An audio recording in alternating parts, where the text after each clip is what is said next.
बाबा आज भी हैं। न जाने कितने बाबा के भक्तों को बाबा का एहसास आज भी होता है। हम शिरडी जाते हैं बाबा की नगरी में, और शिरडी में भी द्वारका माई के बाहर आज भी हमें यही महसूस होता है कि बाबा आज भी है।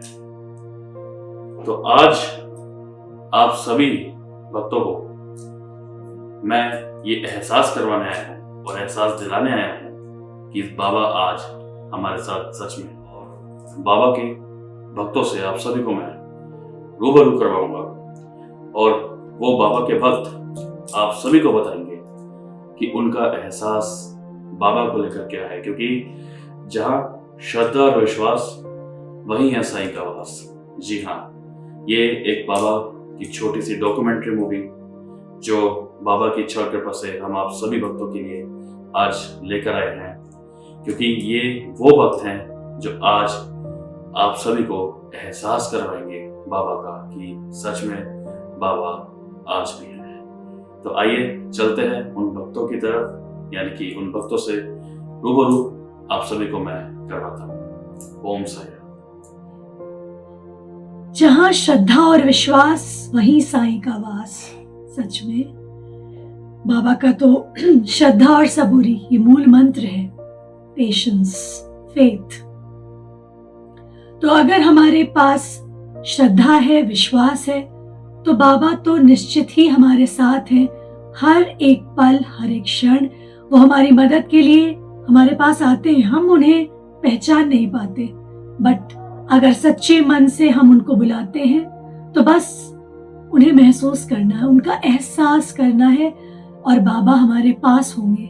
सच में हम अनुभव करें अगर, तो बाबा जीवित है। वो विभिन्न रूपों में हमारे पास आते हैं। साईं कल भी थे, साईं आज भी हैं, साईं कल भी रहेंगे। सद्गुरु साईनाथ महाराज की जय। एक संत, एक फकीर, एक योगी दिखने वाले अपनी तपस्या में लीन सन 1854 में शिरडी गांव में कठोर तप करते हुए नजर आए। आज भी बाबा की समाधि अपने भक्तों से बात करती है। आज भी बाबा का एहसास द्वारका माई में किया जाता है। बाबा को समाधि लिए 1 सदी से भी ऊपर हो चुका है, परंतु हम सबका विश्वास है, हम सबको एहसास है कि बाबा हमारे आसपास हैं। हमें एक शक्ति का अनुभव होता है, हमें गर्व होता है कि हम साईं भक्त हैं। हम जब शिरडी जाते हैं तो कण कण में बाबा को महसूस करते हैं। साईं नाम हमें एक सुखद अनुभव देता है। शिरडी की गलियों में, कण कण में हम बाबा को महसूस करते हैं। हमें बाबा में अटूट विश्वास है और वही विश्वास हमें पॉजिटिविटी की तरफ ले जाता है। हमें जीवन का सार मिलता है बाबा के वचनों से। जब 2003 में मैं पहली बार शिरडी गई और बाबा के समक्ष हुई, तो बस मेरे मुंह से ये निकला कि बाबा इतने साल क्यों नहीं बुलाया, क्यों इतना इंतजार कराया। और उसी दिन मुझे लगा कि यही मैं ढूंढ रही थी सालों से, मुझे इसी का इंतजार था, क्योंकि मुझे बाबा में अटूट विश्वास हो गया। पहली बार देखते ही मुझे लगा कि कुछ तो है जो मैं खींची चली यहाँ आई हूँ, क्योंकि जहाँ श्रद्धा और विश्वास वही साईं का वास।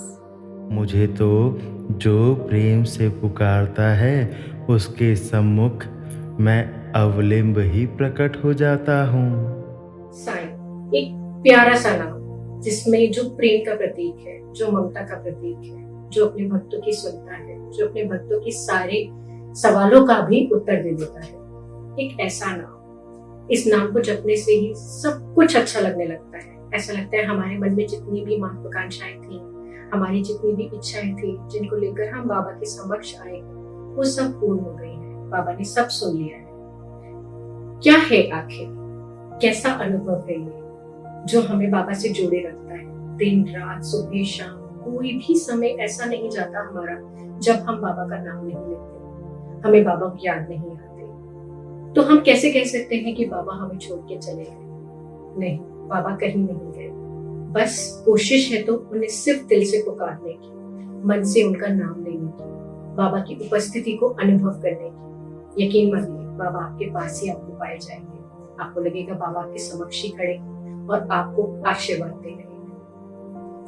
बाबा की मनमोहक मूर्ति, जब हम शिरडी में जाते हैं, बाबा की मनमोहक मूर्ति के सामने नतमस्तक होते हैं, बाबा को निहारते हैं, एक अलग ही ममता अनुभव करते हैं। हमें लगता है हमारी सारी इच्छाएं पूर्ण हो रही हैं, बाबा हमारे मन के उठे हुए सारे विचार जान रहे हैं, उन्हें सुन रहे हैं, हमसे बात कर रहे हैं। बिना बोलने वाली बोली भी हमें समझ में आने लगती है। ऐसा लगता है बाबा ने सब सुन लिया और हमको सब कुछ समझा दिया। जब हम समाधि मंदिर से बाबा के दर्शन के पश्चात बाहर निकलते हैं तो मन में एक अलग शांति हमें महसूस होती है। हमें लगता है हमारे मन में बहुत ही अलग शांति आ गई है और ऐसा लगता है नहीं, अब जीवन में कोई कठिनाई नहीं। जब हम वापस जाएंगे दोबारा से हमारा जीवन सुखमय हो जाएगा, क्योंकि हम ऐसी दया रूपी मूर्ति के दर्शन करके जा रहे हैं कि जिसके बाद कोई बाधा हमें परेशान कर ही नहीं सकती। ऐसा विश्वास हर भक्त का है बाबा के प्रति। ये मैं आज सच्चे दिल से बोल सकती हूँ, क्योंकि मेरा खुद का यही विश्वास बाबा के प्रति है। जब भी मैं बाबा के समक्ष होती हूँ, बाबा के सामने जाती हूँ, तो मुझे ऐसा ही लगता है कि शायद बिना बोले ही बाबा ने सब सुन लिया, सब जान लिया, सब मैंने कह दिया और सब मुझे मिल गया। बाबा कहते हैं कि बच्चों को सिर्फ और सिर्फ श्रद्धा और सबूरी को जहन में रखो और इन महामंत्रों पर चलने की कोशिश करो। आपको अपने आप बाबा का एहसास होगा, अपने आप, आपको कुछ ढूंढना नहीं पड़ेगा। तो इसलिए बाबा के साथ बहुत सारे चमत्कार होते हैं।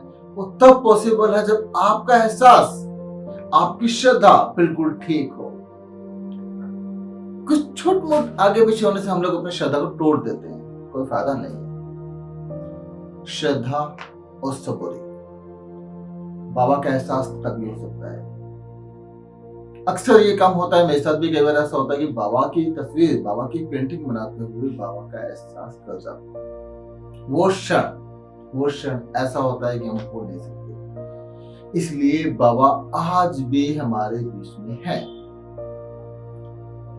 चाहे ठीक है, हम लोग मनाते हैं कि बाबा का महाशताब्दी दिवस है, पर बाबा हमारे इर्द गिर्द हमें हर जगह रास्ता दिखाते हैं। बस शर्त है कि आपकी श्रद्धा ठीक होनी चाहिए। आप बाबा को तभी एहसास कर सकते हैं। तो प्लीज सभी साईं भक्तों से यही प्रार्थना है, कोशिश करो अपने अंदर श्रद्धा सबूरी, बाबा के महामूल मंत्रों को बिल्कुल बसा के रखो और जितना हो सकता है किसी की मदद करने की किसी भी तरीके से कोशिश करो, चाहे वो अन्न खिलाने की, वस्त्र करने की या किसी भी तरीके से। वो बाबा का हमारे प्रति एक मैसेज। बाबा जब 1858 में शिरडी आए तब बाबा ने शिरडी की भूमि को ही अपनी कर्म भूमि बना लिया। 60 साल तक बाबा ने शिरडी में वास किया और फिर 15 अक्टूबर 1918 दोपहर 2:30 दिन मंगलवार को बाबा ने अपना शरीर त्याग दिया। उस दिन दशहरा भी था और मुहर्रम भी। सबका मालिक एक।